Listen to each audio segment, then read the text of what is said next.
On this episode of Narcissist Apocalypse, we talk with an abuse survivor named Felix. And Felix was in a long-distance relationship with a minimizing abuser. It's a story of fate, lies, double standards, intermittent reinforcement, and deflection.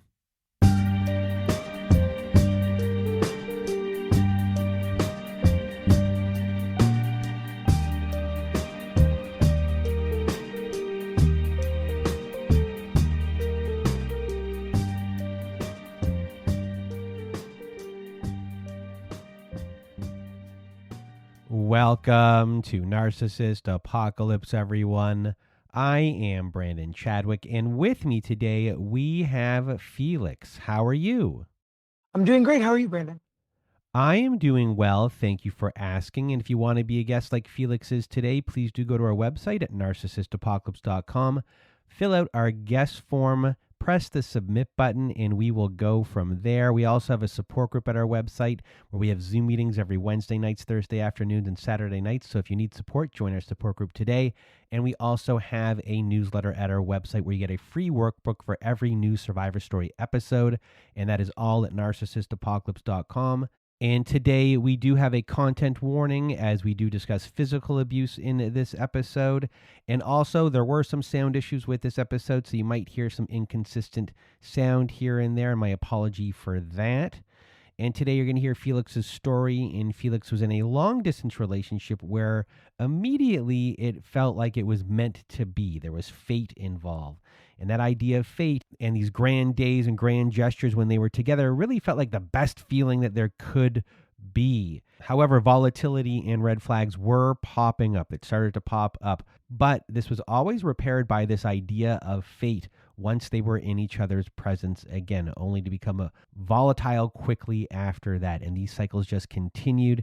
And I know Felix will validate so many of you out here today. So a big thank you to Felix for being here once again.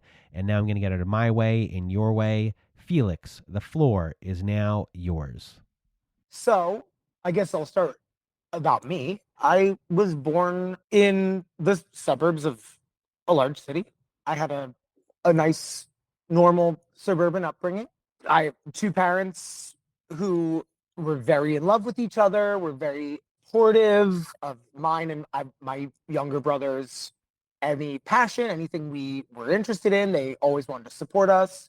I was always noticed as a kid for being precocious, and I always loved reading and I loved language. And also, though, as a child, I was very emotionally raw. I guess I would describe myself as kind of like a raw nerve. I had very big emotions and I didn't have the vocabulary for them, ironically. So this would manifest at school. For example, if I was feeling left out or if I was feeling excluded, frustrated, confused, I didn't have the language to say that. And so I would often just dissolve into tears and I would be inconsolable, right? And so because of this, and because my parents wanted to help me, I started seeing a therapist when I was 8 years old. And I really took to it. I liked therapy. I liked talking about feelings. I liked putting words to these things that are intangible. And I've been in therapy for my entire life since I was 8 years old, so almost 30 years. I would learn later also that I got a diagnosis of ADHD. I then realized when I look back at my childhood, oh no, I was just overwhelmed because my brain is going so quickly. And I would then later resolve that. I would get a diagnosis in adulthood, and that brings me where I am today.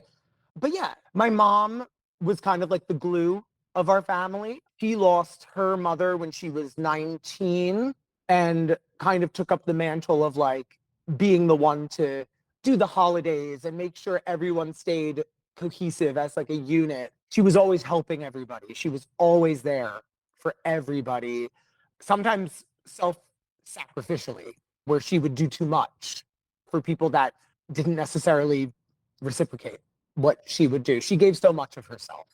And I think that has influenced a lot of how I perceive the action of love too, because like I admired my mom very much. And I've noticed in my adult relationships, like I somehow often slip into the role of like accidentally being like a helper or like a fixer upper or like a caretaker instead of expecting someone to care for me in return, right? And so that's something I talk about in therapy. So I graduated with my degree in English literature and a minor in linguistics. And I didn't know what I wanted to do. And I had a lovely advisor. She said, "Would you move to China?" And without even skipping a beat, I was like, yes. So they set up this partnership where like me from my university and someone from university in China, we would switch places and like teach each other's language to each other at at each other's universities. So I was like, cool. And I eventually met an American fellow there and I dated him for a little bit. And in my last year in China, I remember I got like mysteriously very ill. Went home, got all these tests, STI, everything. You're good. Everything's fine. You just had a weird flu or something. Okay, cool. Well, then my then boyfriend got sick, the American fella. And then another friend of ours got sick. And we were all kind of sexually involved with each other. And my boyfriend got a call from a hospital in the United States and said that he had tested positive for HIV. And so he was devastated. We told our other friend that we had been sexual with.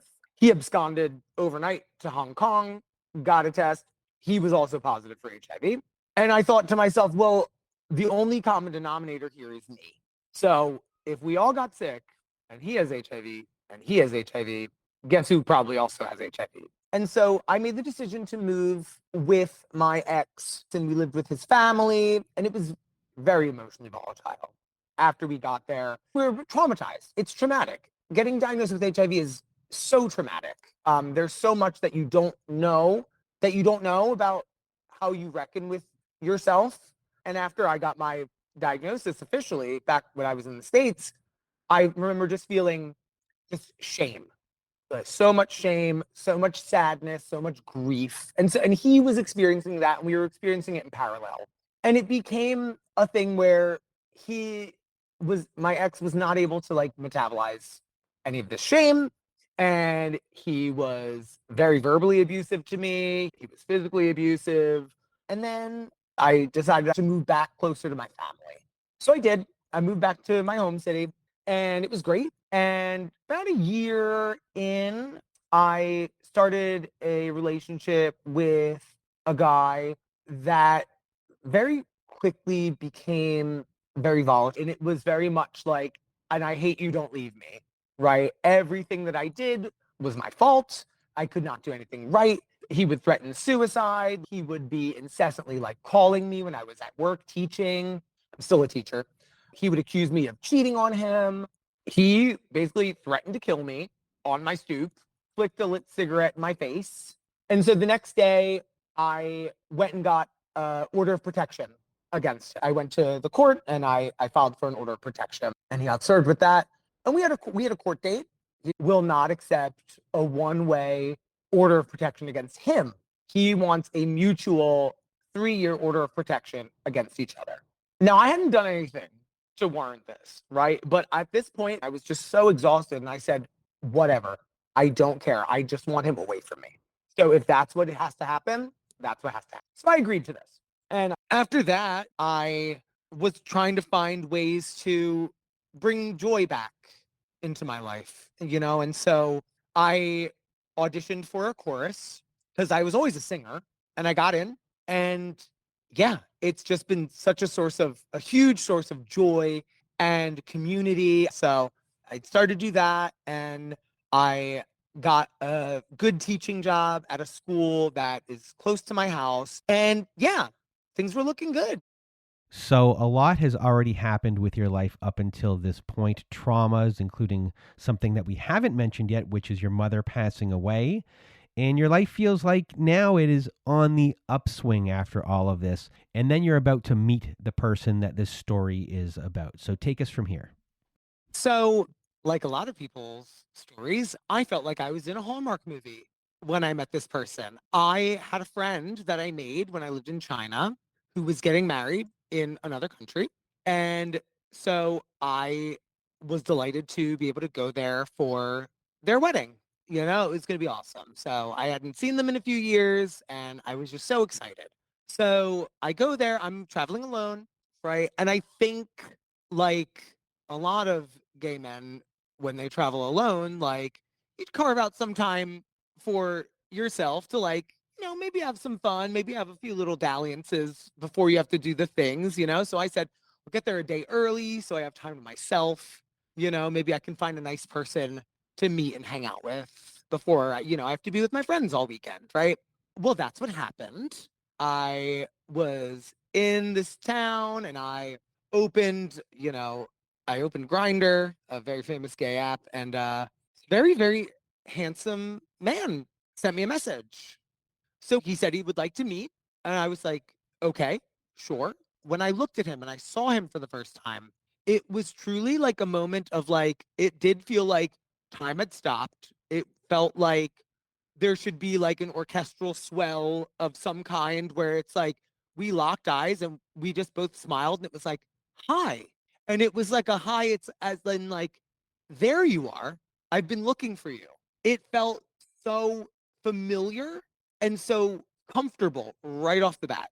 And we talked for a little bit, we did some other stuff, and the sun came out. It was a cloudy, rainy day, and the sun came out, and he was like, well, do you fancy a pint?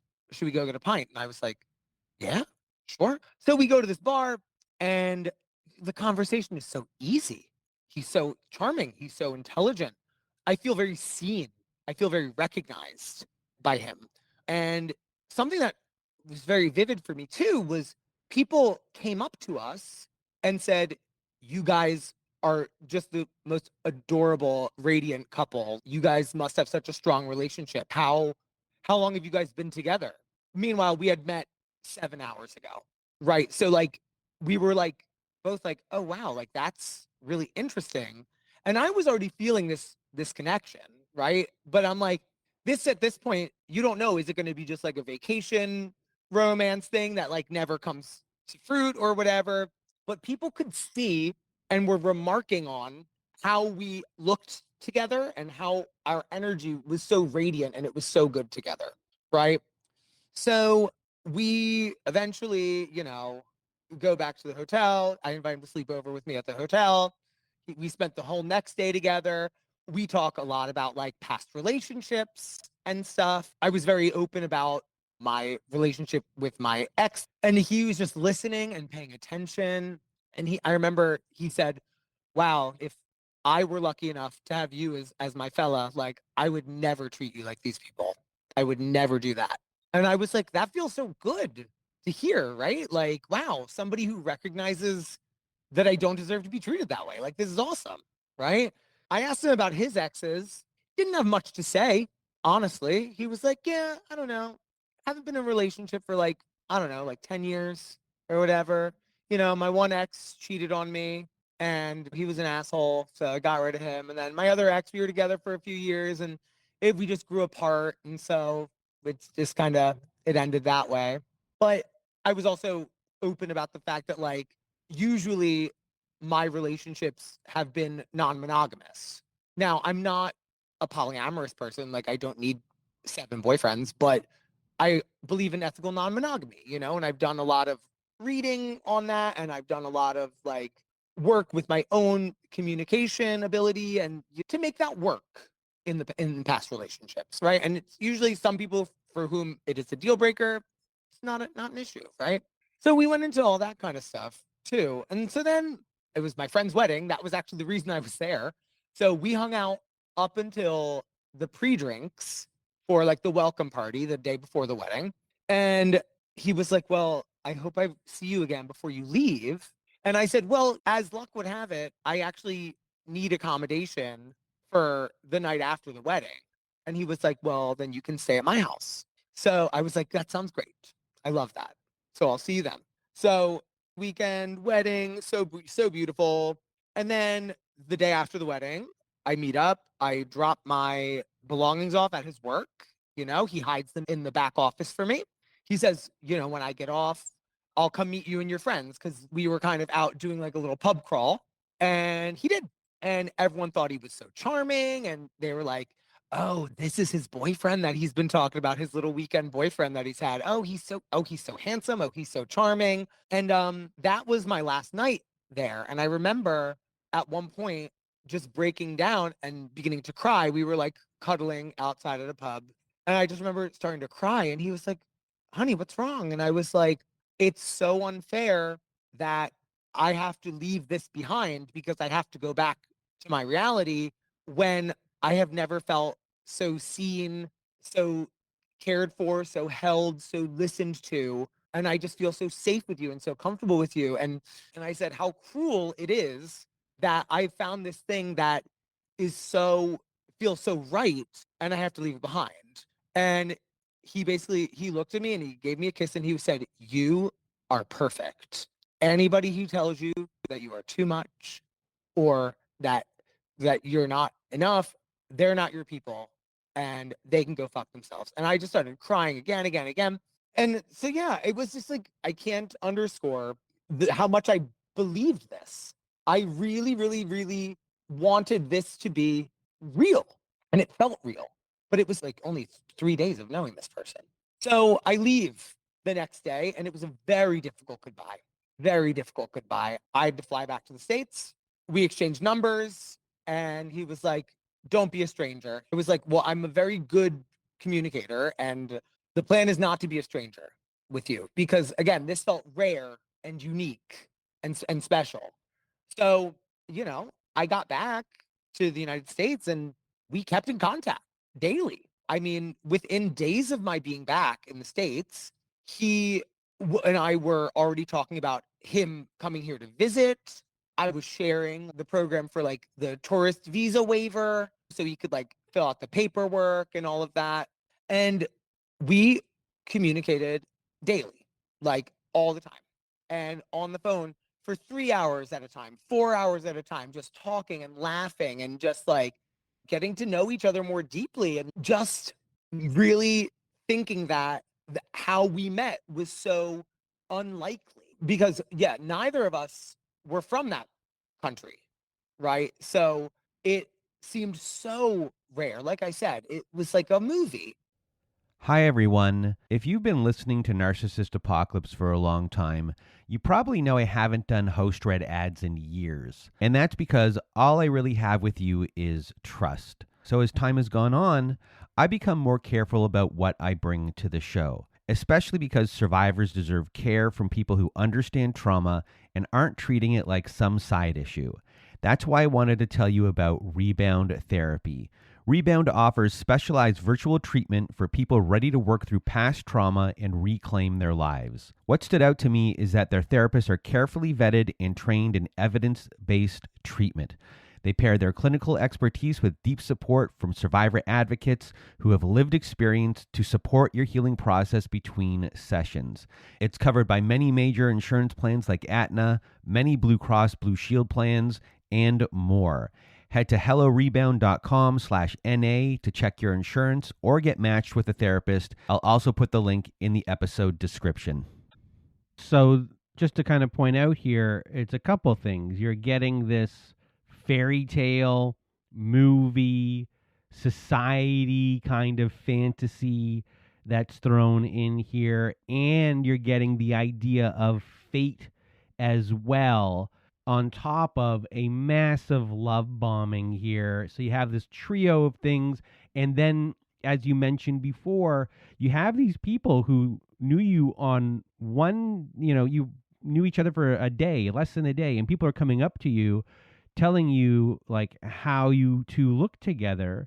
So now you're getting this outside enforcement that this was the right thing to do. So it's like four things are combining here to make you feel like this is the way to go.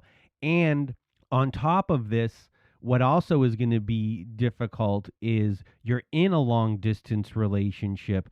So there's going to be a lot of things here that you're not going to be able to see right away that might, but so there's a lot of things that are going to happen here that like you're already trapped. You just don't know it yet.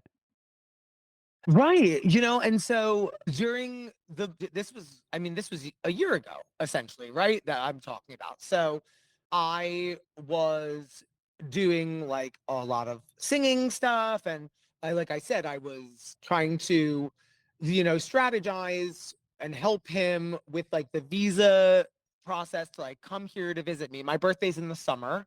And as a teacher, I'm off in the summertime. So, it seemed like a good time. Like maybe if he could be here for my birthday, like that would be really lovely. And he was like, yeah, yeah, yeah.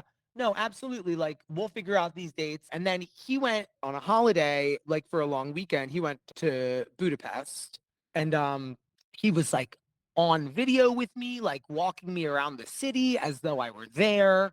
And it was when he was there that we finally like told each other like that we loved each other, which was weeks after we met, right? So we were talking about like the openness and the distance and stuff. And we had very candid conversations about what that would look like, being open in an open relationship across distance, right? And I said, listen, I want you to enjoy yourself, right? Like, you have needs. I'm not there. God bless Godspeed. I have no problem with it. I said, I don't necessarily need you to like feel like you have to like tell me the details of anything because like I know how we feel about each other and I don't feel like you don't need my permission and you don't need to feel like you have to like report back or whatever, So it's like just do what you want. At the end of the day, I know that you and I are the real thing. So yeah, just like have fun, right? And he was like, yeah, no, I totally agree. I feel the same way. So basically, I was looking at these flights, and then eventually he was like, well, I don't really have the money right now to do that, but I really want to come. And like, man, I just love you so much. So I offered to buy his ticket to the States for him, and he accepted. And so I did. And he was like so elated. He was like, oh my God, I can't believe we did it. But then he spiraled into this work anxiety. And he was like, oh, I hope I don't get in trouble at work. He worked at a bar. He was a manager at a bar. He was like, I really hope I don't get in trouble. I just realized that week is like this huge event in town and it's like all hands on deck. And I'm kind of freaking out and all of this. And I was emotionally walking him through like, this is what you could do. Here are solutions. And so I was noticing there was like anxiety spirals happening. So I was like, I can help you through this. He was very grateful for that. Very grateful. There was one occasion though, early in the relationship when we were on the phone and just normal conversation. And I have my upstairs neighbors are kind of rude. And they were leaving the door to my apartment downstairs unlocked. And I live on a very busy street where there's a lot of foot traffic. I live in a big city. It's not safe. So I was kind of venting about this. And I noticed that I heard the call drop, but I didn't end it. And it wasn't like a service problem. And so the call dropped. And I texted him and I said, did you hang up on me? And he was like, yeah, I did. And I was like, why? He was like, I was really just sick of hearing about it, to be honest. I was just sick of listening to you complain.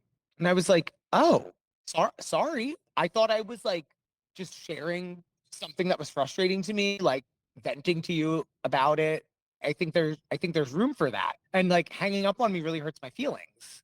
And he was like, sorry. And then we went to bed.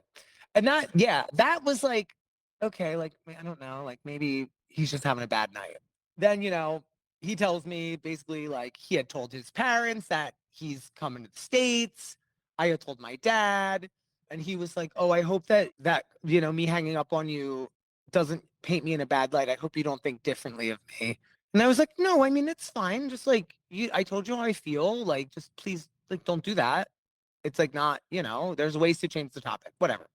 So yeah, it's coming up to my birthday and he gets on the plane and he comes to the States. So I had a lot planned for when he was here, and a lot of it was surprises, like we went to my birthday party, we had a picnic on the river, it was beautiful. He met all my friends, they loved him. On my actual birthday, we went to New York City. He always wanted to go to New York. So I took him around, showed him New York City. We met my brother and my sister-in-law and had dinner with them. They loved him. He basically told my brother in private, like, would it be okay if I married your brother? And my brother was like, yeah, man, like, yeah, it's clear you guys care about each other. It's clear you're very in love. Like, yeah, absolutely.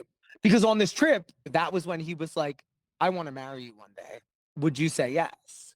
And I was like, I would. So he's fully integrated in so many areas of my life, and everybody just adores him. They see how we are together. They see how easy it is. So there were some times when he was here though that were a bit weird in retrospect. So I made us mac and cheese, and he was like, you don't need any more mac and cheese. We need to go to bed." And I was like, "But I want more mac and cheese. I made it. I want more mac and cheese." He was like, "No, it's bedtime. We have to go to bed." And I was like, "I when I say though that that's what I want, like that's what I want. Like that's why are you telling me that like I can't have anymore?" And it became a really weird, tense moment that didn't need to happen. This is essentially the ninth or 10th day we had physically spent in each other's presence, because the majority of this is just WhatsApp and talking and texting, right? So we're still sussing each other out. It's still new, right? So then he leaves, and it's very sad. It's very sad because we have to go back to doing long distance. He had just been here for a week. He got to see my whole world. And it was at this point when he went back to where we met that we started talking about him moving here and figuring out logistically the easiest way to do that. So we started very, very seriously looking into this. And I learned so much. I learned so much. So yeah, I started school again right after he left. And he actually went back to the pub where we had our first date. And it was so romantic, right? Like the mythologizing of like all these rituals, all these places, the fatedness of how we met. And at this point, I begin planning a surprise. US Labor Day weekend is like the first weekend of September. And I had a long weekend, and I said, I'm going to orchestrate a surprise visit for him with his friends where he lives. And I did just that. And they were so on board. I secretly flew back to where we met, and his friends hid me in the back of a pub until he was done work.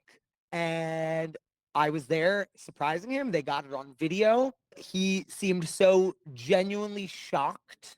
The look on his face was just genuine shock.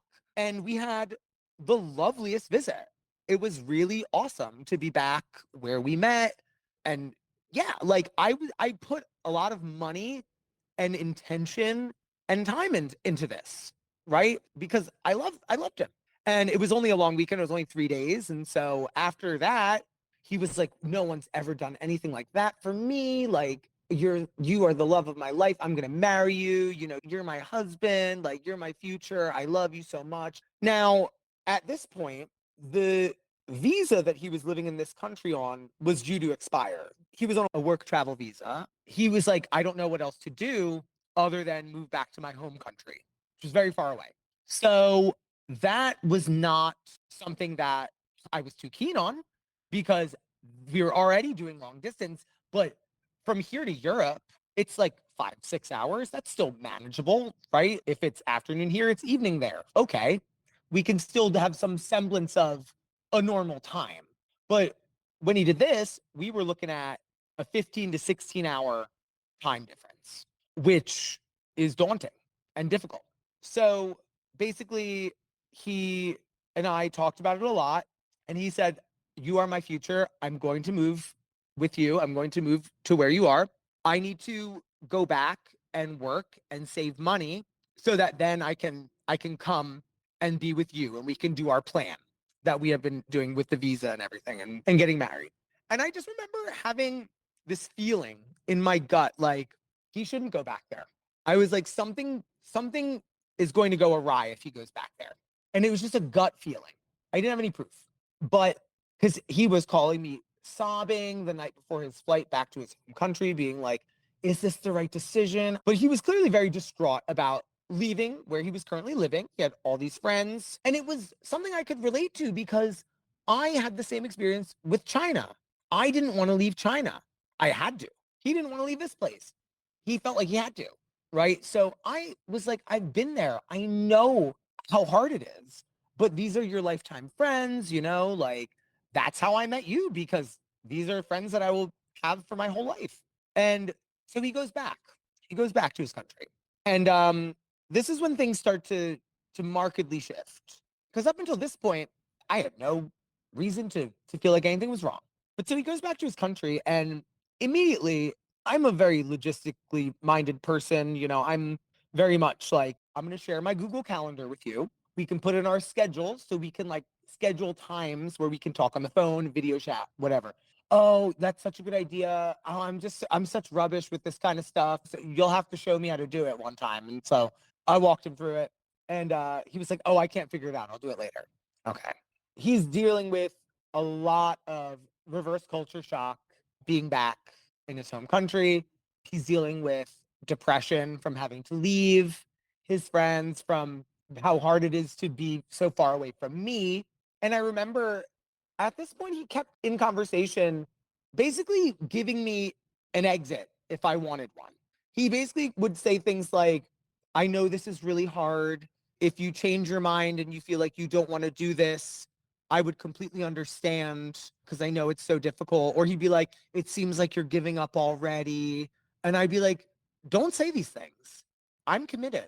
I actually made the decision to step back from chorus for a season because our rehearsals are in the evening, and evening is the best time with the time difference for us to connect, right? And I knew that he was like feeling a little depressed, and I wanted to make myself available. So that was a huge sacrifice because that's a huge part of my life and my community.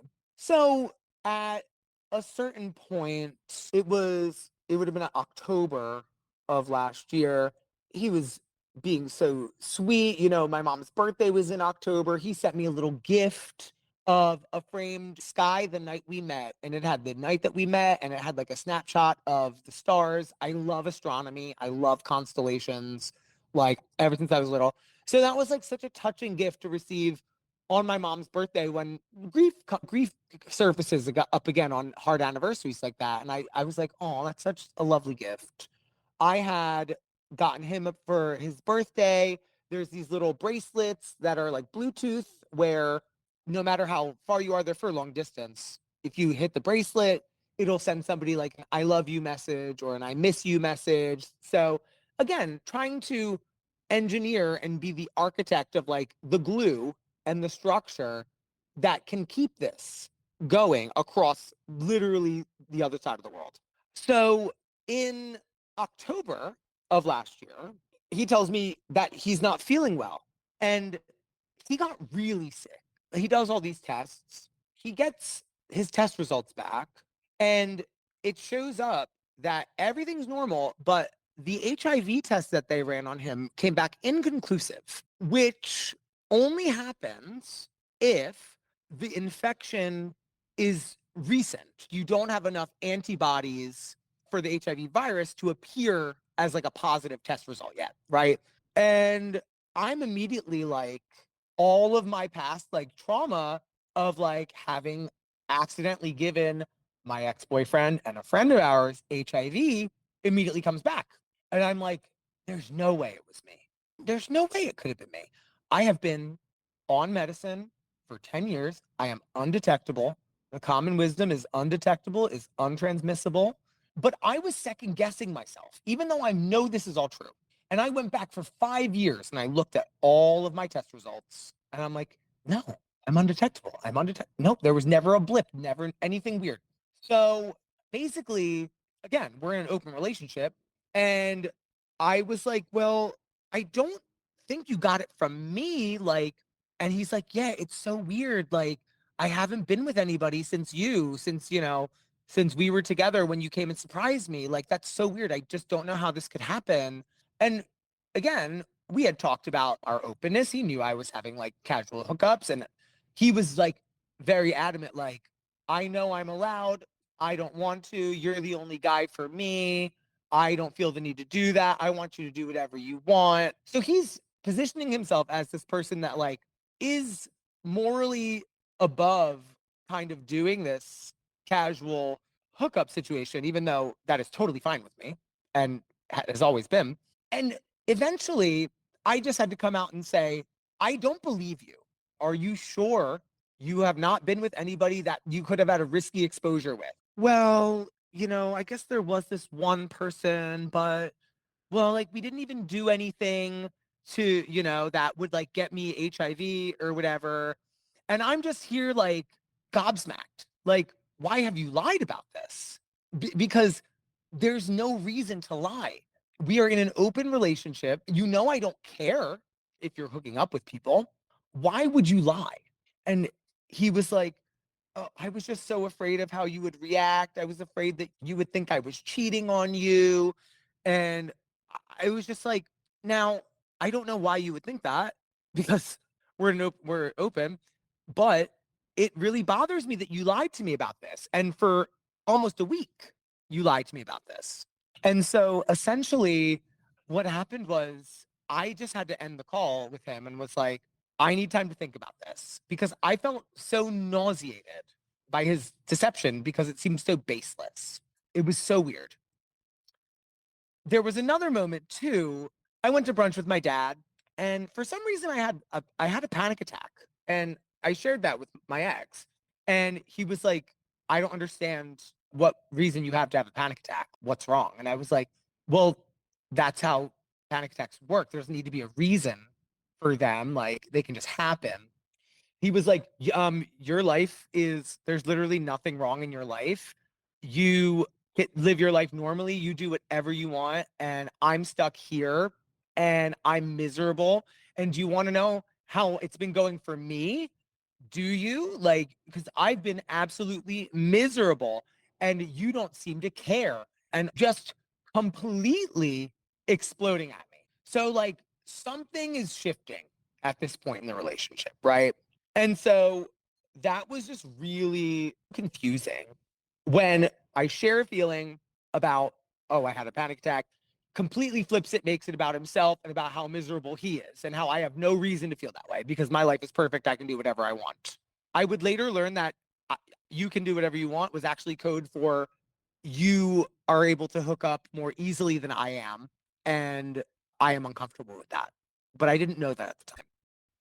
So just to do a little bit of a recap, there's been cracks so far. There's been some cracks. There's been lies. There's been minimizing your experience. There's been flipping things around on you. So all this stuff is back on him. So now you're focusing on him. He's been exploding at you. The long distance here is masking things. You've given up choir, which is something that you love, but you wanted to make this whole relationship work. So you've given up something that you love. You've created this calendar to get your times on schedule for talks. And then this person is challenging your commitment, saying things like, it seems like you're giving up already, which to someone like you who learned from your mom to bend over backwards, that's going to make you try harder. So eventually you want to surprise him for Christmas and you tell him, but because of that old mutual protection order from your previous ex, you must fill out tons of paperwork. So what happens in this process? We're in November at this point, leading up to my Christmas visit. And I had gotten him a little care package after his diagnosis with a little blanket and a notebook. And I was like, you should write down your feelings. Again, trying to be so supportive, as supportive as I can. And my visa's processing. And at this point, I noticed that the way that the texts are coming through from him are much more demanding. It's much more like my swiftness of response or lack thereof is being used as evidence that I don't care about him. Or, for example, I got us those little tap bracelets. Like, if he tapped on the bracelet and I didn't tap him back fast enough, he was like, he would count. He'd be like, I sent you all these taps on the bracelet. You didn't send it back. And it's like, oh, I'm sorry. The Bluetooth got disconnected. It's technical difficulties or like, oh, I'm sorry. I was teaching. I didn't realize. So these tools that basically were my intention for them was to be keeping us closer ended up becoming like tools of like surveillance and of like proof of commitment and care, right? So we are now in December and still nothing on my visa. And I remember it was, again, if I'm out with my family, he's texting me nonstop. He's staying up till very late. So you have to imagine, if it is noon here, it is 4 a.m. where he is, and he's just still just texting me. I was at the Christmas village with my dad, texting me sad, self-deprecating messages like, why aren't you responding to me? And it's like, you have access to my calendar. You know, I have plans. I told you I have these plans. It's also really late because he would stay up drinking, is the thing. Like, he would stay up and he would be drinking, especially red wine. That was the thing. I could hear him opening the bottles, so I knew what it was. There were many nights when I would just be sitting up waiting for him to wake up because it's my evening, his morning. And I wouldn't hear from him before bed. And so then that's why he would be like drunk messaging me in the afternoon the next day because he's not sleeping. I feel like I told him I feel like that we're getting into this dynamic where like there's not room for my feelings here. And I'm constantly tending to yours and being very mindful of your feelings, but mine don't get the same. And shockingly, seem to get it. Oh my gosh, I had no idea. Everything you say makes perfect sense. So basically, my visa is still not coming through. And it gets down to the wire where it's days before the trip for Christmas, and I still don't have a visa.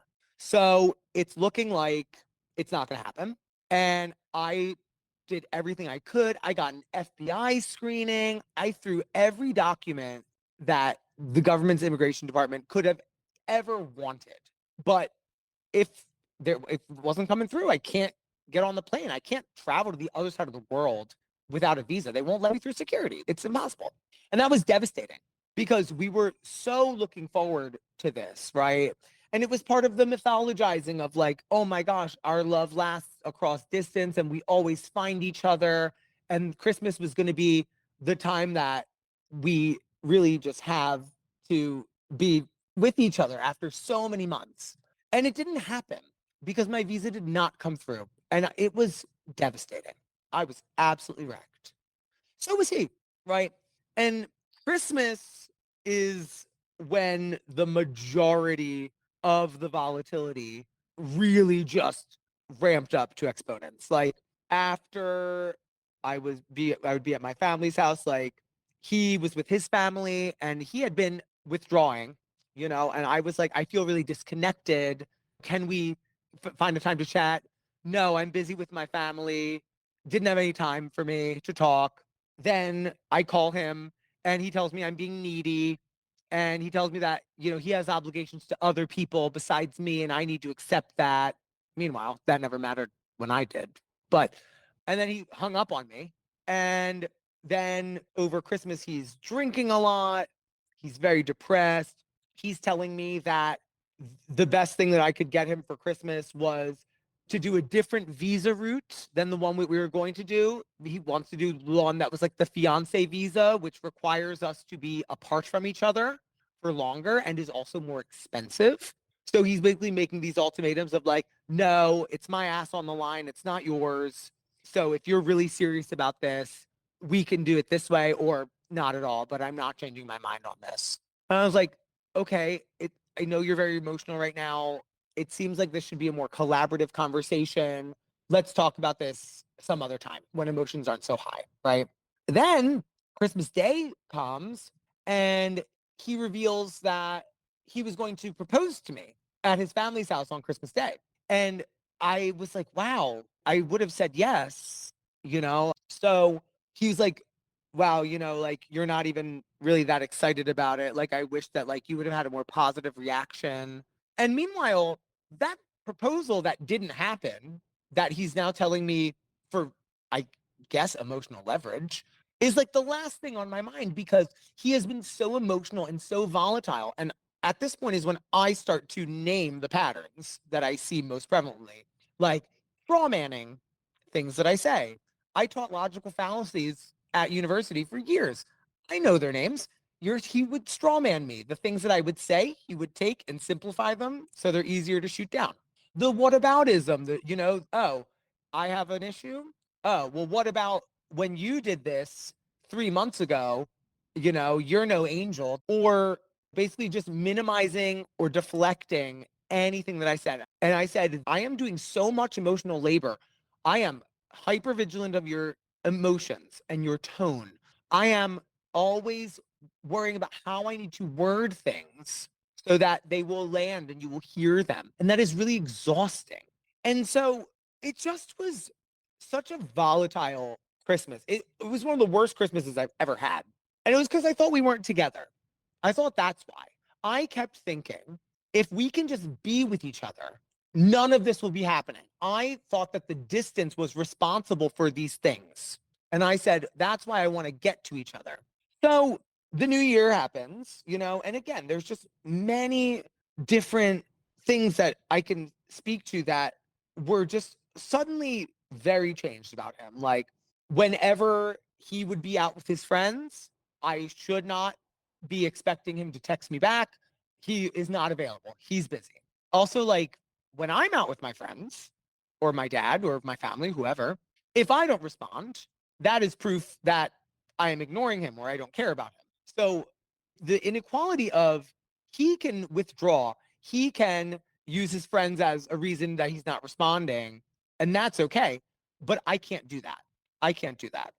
Then my visa comes through, finally, like almost a month after Christmas, a little more than a month after Christmas, it finally comes through. And I'm elated. I am elated. So immediately we're trying to figure out when I can come, to see him. We had a long weekend over like Lunar New Year, and it was President's Day here. So there was a weekend in February that seemed good. So I'm so excited to share this news with him that my visa came through. And the plan had been, because Christmas didn't work out, I would go around spring break. And then after that, he would come back here with me and then we would start our plan. So the plan was still happening. We kept having to move it back. So I wake him up and I'm like, babe, check your texts. Look, my visa came through. Let's talk dates. Like, I'm so excited. And then I was like, okay, now let's look at your flights because you're going to have to come back with me, like we talked about, right? He hung up the phone very suddenly. He was like, I have to go. He became physically ill at this prospect. And this is when I was like, so again, confused because we had been waiting for this moment forever. Every single day, I would check the account to see if something happened on it, right? He was even very distrustful of like, did I do everything right? Did I fill out all the forms right? He was demanding like my login to this account so that he could check it for himself. I'm like, go ahead, have that. I did everything. And so that was a very weird reaction of him to have, being physically ill at the prospect of like making this thing real that I thought we were both on board with. So then it becomes, listen, I just want you to do your trip here. I can't think about moving to the States right now. Like, I really can't. It's just too soon. I want to make sure that I'm in a good financial position. I'm simply just not ready. And that hurt. That hurt because later in the following weeks, then he would call me drunk and tell me that he didn't want to move to the States at all. And this is before my trip. So my question was, if you don't want to come here though, and you don't want to be with me and live together, what is the future of this relationship? Because again, we can't just do long distance indefinitely. There has to be an end goal. So he eventually, before my trip still, we're talking about, him coming here still. And I had some time. I was at work. I had some time and I called him because I knew he was awake. It was one of those many, many nights where he was not going to bed. And it was like 4 or 5 in the morning. He sends me a confirmation for the flights that we had talked about. And I was excited and I was shocked that he booked it so spontaneously. And I was like, honey, that's amazing. I'm so excited. I have to go to a meeting right now. I'll call you after. It'll be like in like 40 minutes, 45 minutes. Call him back. First thing I do, he's like, you didn't even like my Instagram story. He posts this flight confirmation on Instagram. I was like, no, I called you. He was like, yeah, maybe I should just cancel it. You clearly aren't excited. You clearly don't even want me to come. I just did something that's so important and I just expected a little more celebration, but you don't really seem to care. And I was like, explaining again, like, why am I over explaining? Like, I have a meeting, I am at work. It's not that I'm not excited. I'm so perplexed because why isn't this getting through? It's not that I'm not excited. It's that I'm at work right now. And I called you back as soon as I did. And now, instead of us trying to celebrate, you're basically threatening to cancel the trip because I didn't perform the celebration that you required or expected, right?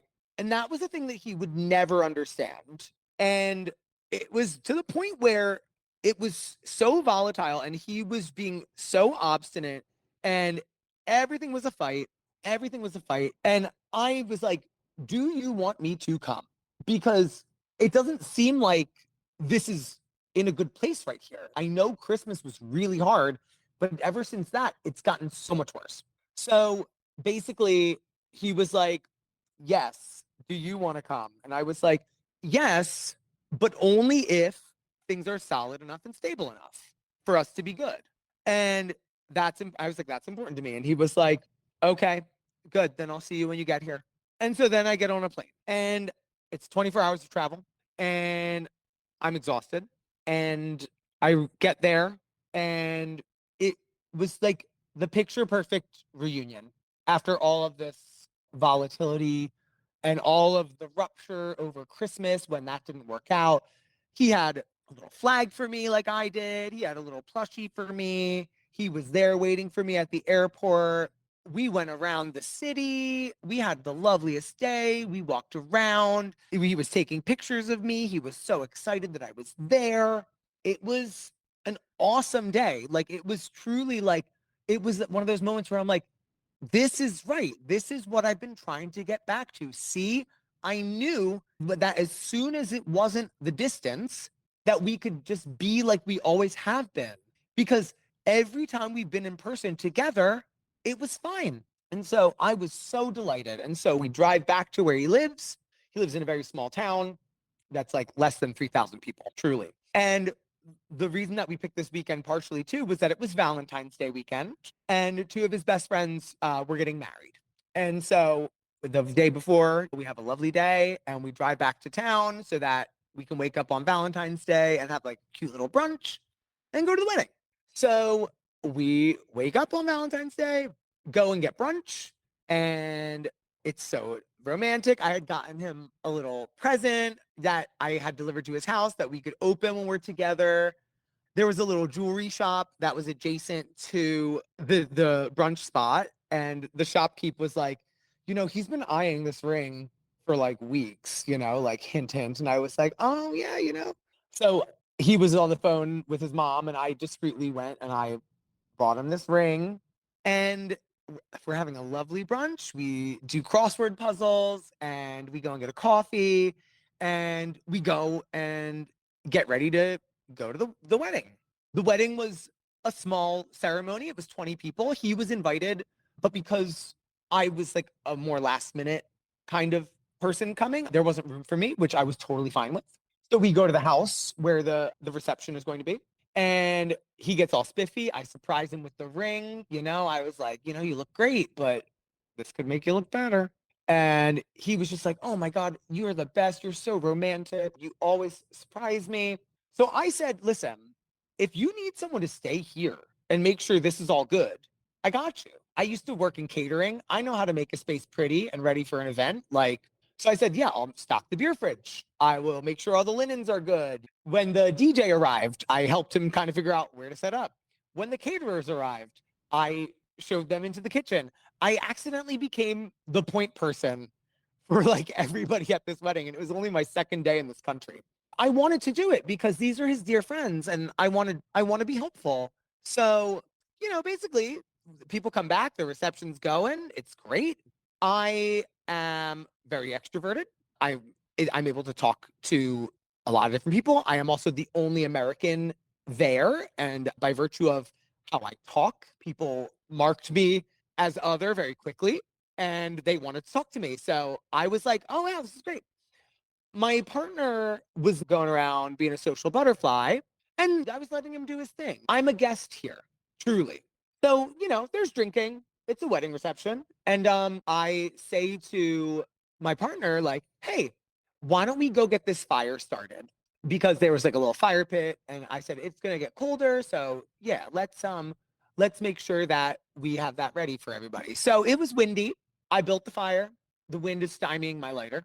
He says, wait, I have an idea. He goes, gets a bottle of vodka from the bar and pours vodka all over the firewood and my lighter. So now at this point, two older men come and see me struggling. And they're like, oh, let us show you how a real man lights a fire. And so my partner goes, oh, yeah, no, absolutely. He's useless. He's absolutely useless, which is like, ouch. Okay. So I said, you know what, guys? Go ahead.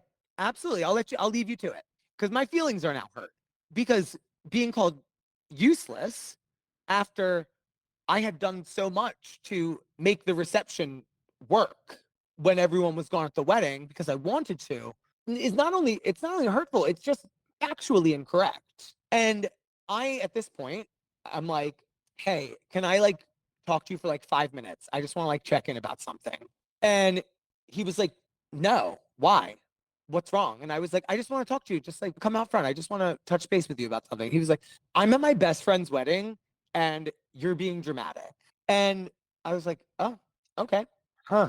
So over the course of the next many hours, I try repeatedly to just clear the air every time, increasingly short with me. Why are you being such a drama queen? You are literally trying to take the fun out of this day. Can't you just leave me alone? I clearly don't want to talk to you. Like, I clearly, like, just leave me alone. And so eventually, a friend of his notices that I'm looking sad and she agrees to, like, try to help me get through to him. And so she was like, yeah, no, I think he's willing to listen to you. And I go there. And again, I have never even to this day gotten the sentence out that would have been such an easy repair. All I wanted to say was like, hey, I'm a stranger here.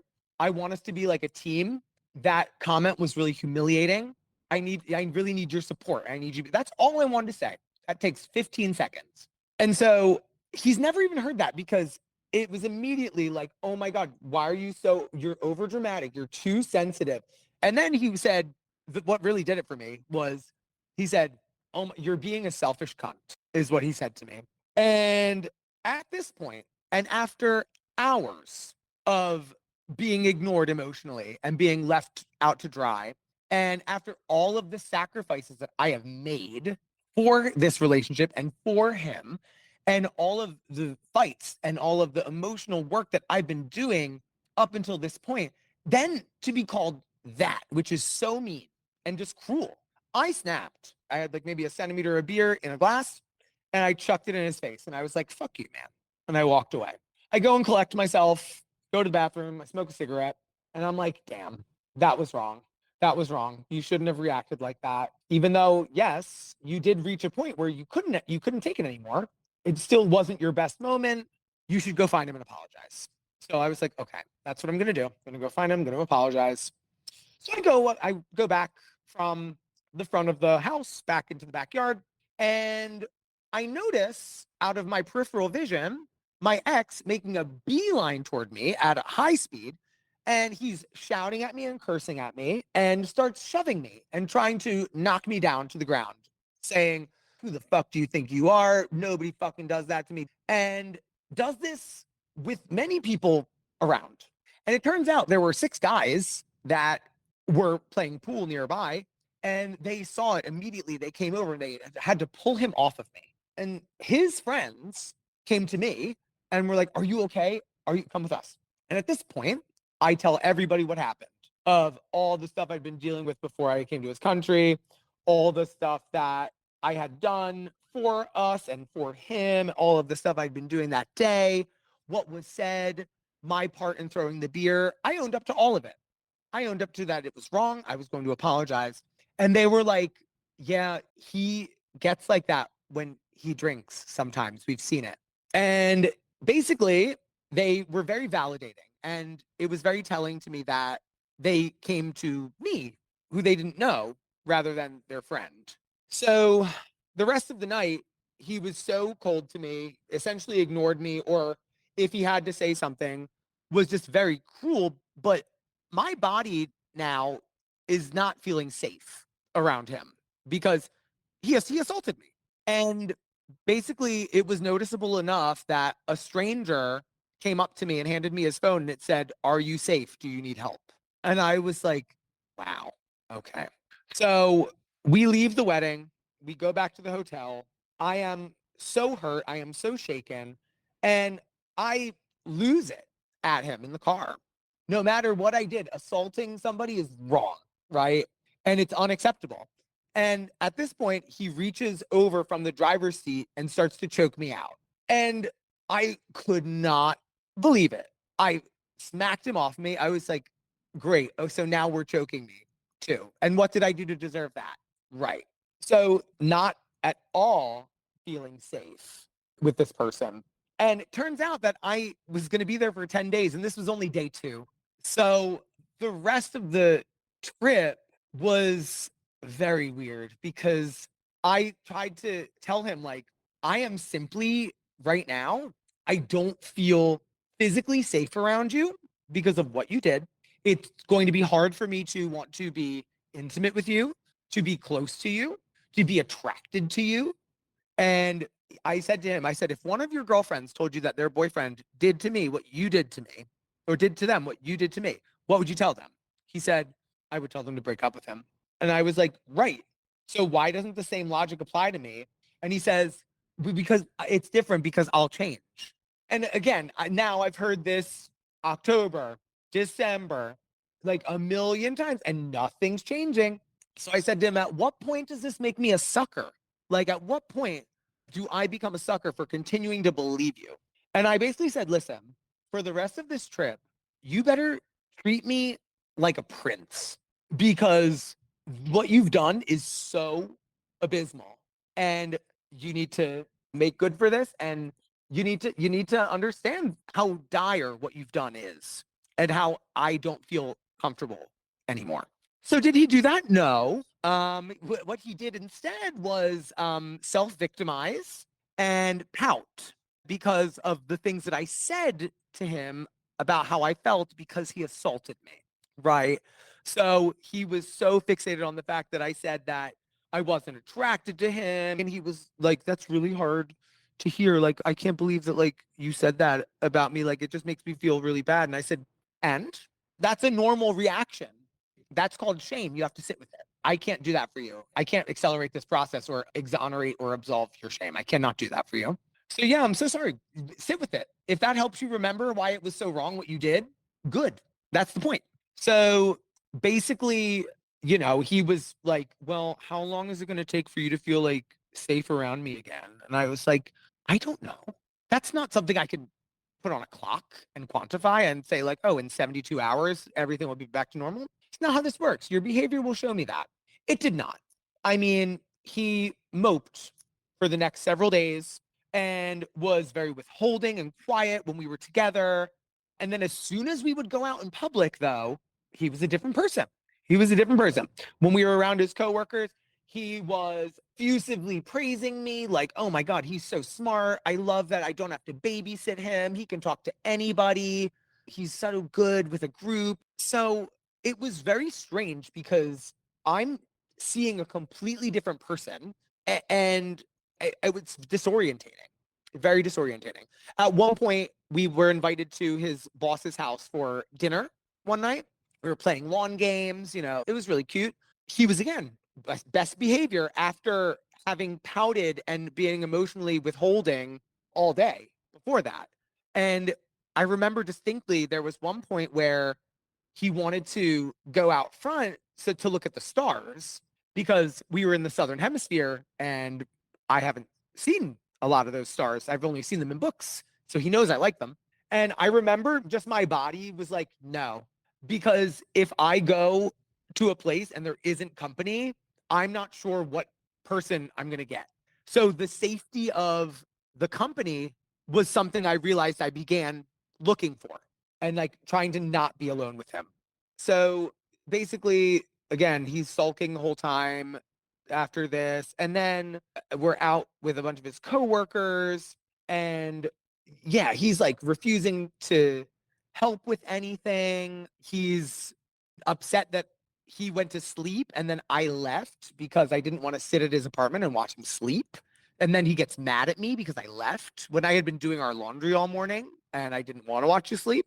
So he eventually comes out and like joins us out. And, again, it's like nothing's wrong. And later we get dinner with a friend and we are back in his apartment alone later. And this is when he immediately just starts accusing me of being an awful person for the things that I said, like in regards to him assaulting me. And basically also for having left him at home earlier that day because he was just asleep. And I didn't go to the other side of the world to watch my partner sleep in a bed. So, and I was just trying to explain, and no matter what I said, deflecting it back onto me, making it my fault, calling me an idiot, calling me stupid, saying, "Oh, I remember vividly. Oh, it's a wonder they let you teach high school when you are less mature than a high schooler." So just like really low blows, and I'm trying to get physical distance from him because again, my body is like still not fully comfortable around him, and I try to close the door to his room and he's like, "Oh, so now you're slamming doors in my face? So like now who's assaulting whom?" Like crazy stuff, right? False equivalencies. And I finally was like, "I am breaking up with you. We are done. We are finished. I am not doing this we are done. This is my 5th or 6th day." So it's like halfway through the trip. Immediately after I do this, his demeanor changes. He looked shocked and sad and was like, "Wait, what?" And I was like, "We are done. We are absolutely done." And he was like, "No, wait, let's just talk about it. No, it doesn't have to be like that." And I was like, "It does, actually. All I've been trying to do is talk to you, and it goes nowhere. So we are done. I am sleeping on this couch. Good night." Now, I woke up the next morning on the couch, and he was already awake, which was unusual because he would normally sleep until noon. And he says, "Well, what do you think? Shall we go to the coast?" And I was like, "Stuck here. It's like I don't have anything else to go." So, like, even though the relationship is ended, where else am I to go? Buying a different flight was financially prohibitive to me. I had to stay with the ticket I had, right? So we drive to the coast, and I basically am so emotionally deadened at this point because I am so checked out. And it's stunning. The scenery is absolutely beautiful, but emotionally, after everything I put into this and everything I sacrificed, I come to the other side of the world and he treats me like garbage and assaults me. And so I'm not in the position to continue to try.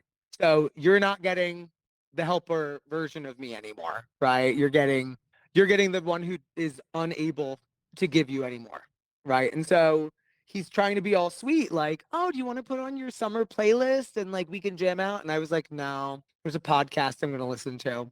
So I put my headphones on and we sit in silence for 2 hours. He keeps trying to make bids to talk to me. He's asking about my dad's heart procedure. I was like, "Yep, the one fine." And I didn't realize I was like gray rocking. I didn't know that's what I was doing, but when I look back, that is what I was doing. I was simple, to the point, giving you nothing. But of course, he's being sweet as pie.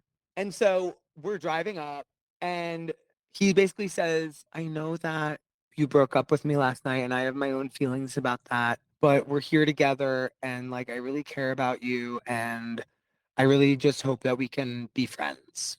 And I was like, "Now, you don't pass the threshold for friendship in my life because no one who is my friend would treat me the way that you have treated me during this vacation and in the months leading up to this. And so, no, you currently don't meet the standard to be my friend. And in fact, I do not currently like you right now. So no, we can, as of right now, no, we cannot be friends. Absolutely not." And I said, "If you really want to do something nice for me, what you can do is you can call the accommodation that we have in the city, change it into my name, leave me there, and go back home so that I can salvage the rest of what has been the most awful trip of my life. He changed the reservation into my name. He did do that. And I was like, oh, wow, okay. Well, didn't expect that. I expected a fight, but okay. So we're driving up and it's getting dark. And you have to imagine we've been driving for 8 hours, mostly in silence at this point. We get to this hotel. I was so just emotionally done, like I said.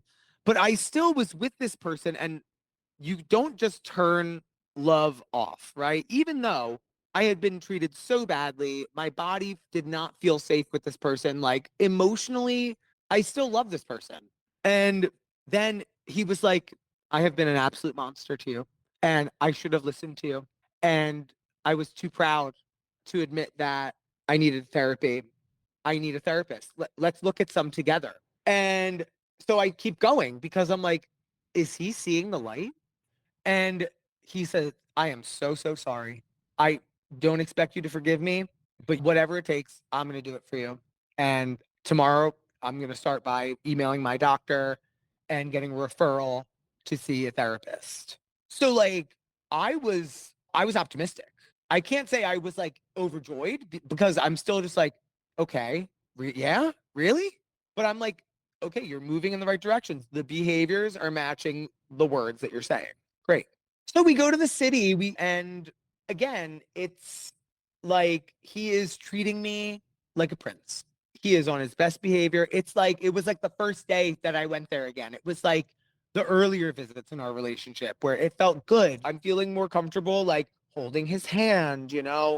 He's showing me around, like we're seeing beautiful things. He wants to take me out to a nice dinner.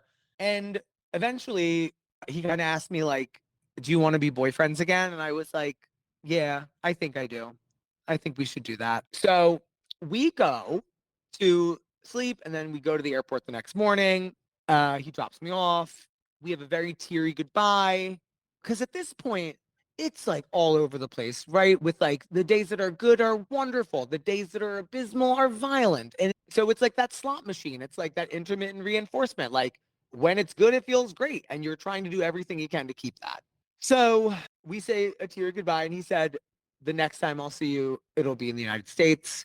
And then we have a loving goodbye. So go back to the States. He is so volatile. He is sending me texts when I'm at work saying that he wants to say goodbye, saying that he wants to break it off, saying that he can't handle the shame of what he did. And it was very much victimizing himself, unable to metabolize the idea that people knew what he did, or that he was so ashamed with himself that he did what he did, that there was never anything that he could do. He kept like threatening to break up all the time. And it was, again, a return to this volatility that I was hoping would go away, and which I saw glimpses of its absence for a bit, but it came back. And I know he had started therapy, and I was curious about how that was going for him. But he was like ignoring me for like an entire weekend. Like I barely got any responses from him. When this is the person where if I didn't send him a good morning text, he would pout, or he would use it as like a little tally. He had all these mental tallies about things like that. So again, he's withdrawing from me. I try to call him, and he eventually does want to talk on the phone. He called me manipulative. He then started weaponizing, the fact that I had that restraining order against my ex, and he got it against me. And he began to cast me in this light of like, well, maybe your ex had a good reason to want one against you too. Maybe there's stuff you're not telling me. So like being very cruel again. And somehow in this, the repair would keep happening, but it wasn't repair. It was the use of our origin, which was so beautiful, as a mythology, which was a thread throughout the whole relationship that was like, this is meant to be. We are meant to be. We haven't come this far to only come this far. So I eventually then do go back to his country. I use all my PTO from work, and I do go back because I think that having a reset is good. We go up and I meet his mom and dad, a lot of driving. So it's weird too, because we're staying at his parents' house, and his parents are very welcoming and lovely to me. And I'm a person that doesn't feel comfortable having sex if you're like staying at your folks' house. Like that's just like a respect line for me, which I told him. I said, hey, like they don't know me. I'm just meeting them. This feels like disrespectful. Well, of course, that's a problem. He was just being curt with me, and I was walking on a lot of eggshells, right?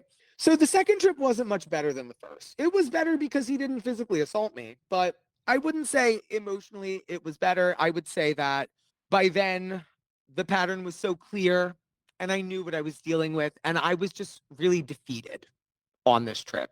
So again, I leave and he is crying. He's so sad. I get on the plane. He said, the next time that I see you will be in the States. So when you get back, you do end up having an issue with your eye, is what you told me. You end up in emergency and you need to take off time from work because of it. But when you're in emergency, you're looking for emotional support. And what you get back turns out to be the opposite, and a big blow up occurs where you both stop talking to each other. So what happens from here? So I send him all these text messages toward the end of our relationship that I was just so exhausted. And it's so hard having your feelings continually invalidated and steamrolled over. Didn't respond. And then I sent him a long text that basically was a final appeal of like, where did this man that I fell in love with go? All the beautiful things you did for me in the beginning of our relationship, all of the moments of tenderness and consideration, compassion, where did they go? Where did that person go? When you moved back home, something shifted. I lost access to this person. I have been desperately trying to get that person back. And I am now stuck wondering whether that person ever existed or if that was only a person that I had access to when life was easy and things seemed beautiful.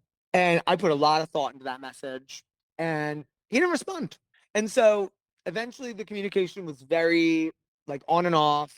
And he kept saying like, oh, I hate this silence. I hate that we're so silent with each other. It's like, you're the one not responding to these very vulnerable, heartfelt messages. But okay, sure, it's both of our fault. And then eventually we talked on the phone. He was like, we really need to talk. I was like, yeah. And it started off normal enough. And he said, what spurred you to write those messages that you sent? And I said, well, couple things, you were rather cruel to me when I was in the emergency room and you didn't really feel bad or apologize for that. And that hurts me. And he said, well, I'm not going to apologize. He said, you have never had any grace for me. You could never understand what I've been through. You never make any time to listen to how I feel. Again, demonstrably false. In fact, carved out my schedule to make time for him, which he did not take advantage of. Right. So I was like, it's really shocking to hear you say that because I have had so much grace for all your behavior and everything that you've been through, and you don't seem to say it. And eventually, again, I bring up like, I don't feel safe to share feelings with you because when I do, you explode at me. And I've said this to you before, or you steamroll over what I say. And it's like what I wanted to say gets buried. And of course, in the next breath, he does the very pattern that I named. Not the first time he's done that. And then he hung up on me. And then again, back and forth, he keeps hanging up on me. And the last time I spoke to him was him still refusing to apologize. And he said, you know what? I'm not going to apologize to you. You are greedy and you are selfish and you are entitled and you are mean and you are always wrong. And he hung up on me.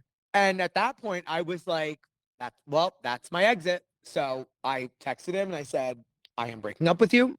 We are done. Goodbye. And I blocked him on everything. Yeah, everything I could think of. So there's no way he can contact me. Thank goodness that we don't live in the same country. Thank goodness that we didn't go through with that original plan, because what if he was here and this was still happening, right? I would have lost myself. Then that's the thing that I think I want to say about my situation is that this was such a different thing because a lot of it was virtual and we weren't constantly together. We spent in the 10 and a half months we were together, 27 total days in each other's company. So not even a month, right? And I blamed the distance for a lot of the ruptures early on. I had compassion for his circumstances and I felt bad for him and I wanted to help him because I had been through those things and I know how hard they were. But the difference is I went and sought therapy. I wanted to not feel that way. I wanted to get through those things. So, what I will say is that I should have trusted all of the things that I knew about how my body felt, even virtually. When I would see a WhatsApp notification, even still sometimes, if somebody messages me on WhatsApp, my heart jumps because I'm worried it's him.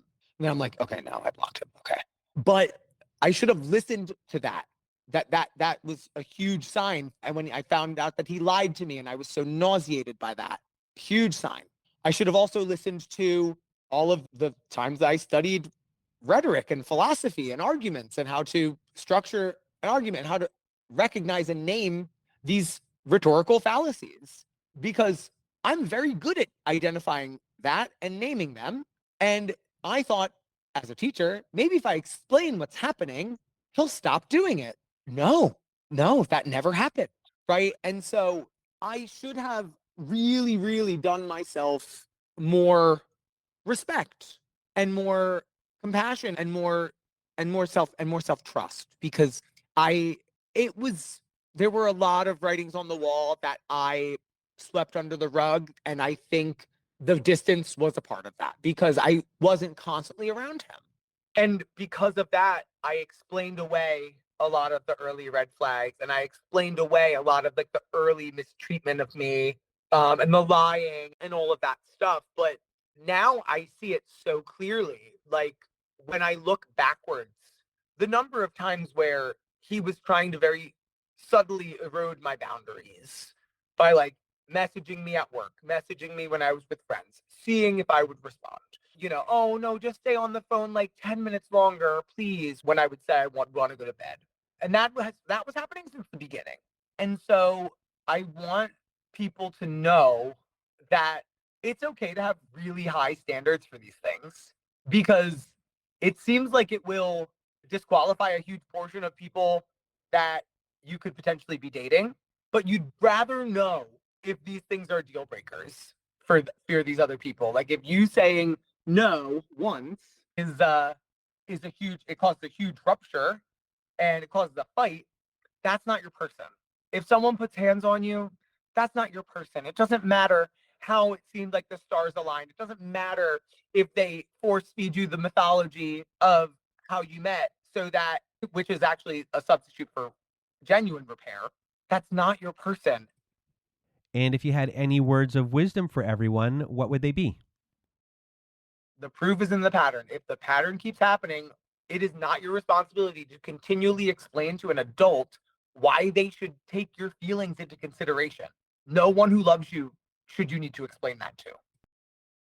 Well, Felix, I really want to thank you for being here with us today, sharing your story, and going into the little details of all of the little things that you were dealing with, especially the double standards with this person. I mean, it was clear as day that you had your set of rules, they had their set of rules, and it was a no-win situation for you in so many ways before we even get to the physical abuse aspect of things.